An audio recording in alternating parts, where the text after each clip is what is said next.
Kwento ni Yuzhong, The Black Dragon.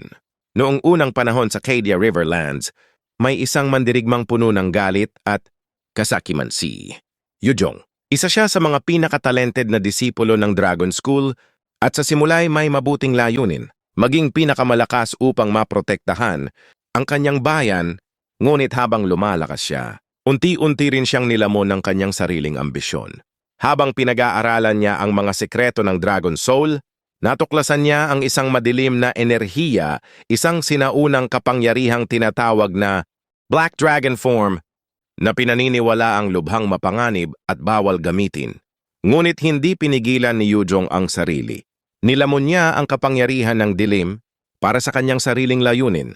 Baguhin ang mundo ayon sa sarili, niyang kagustuhan. Ngunit ang kapalit nito, unti-unti siyang sinira ng kapangyarihan. Nawala ang kanyang pagkatao at siya'y naging isang halimaw na pinamumunuan ng galit, kasakiman, at pagnanais ng paghihiganti sa mga tumangging kilalanin ang kanyang lakas.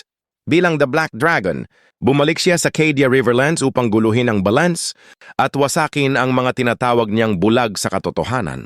Isa siya sa mga pinakadelikadong kalaban ngayon, isang dating bayani na ngayon ay nabubuhay para sa kaguluhan.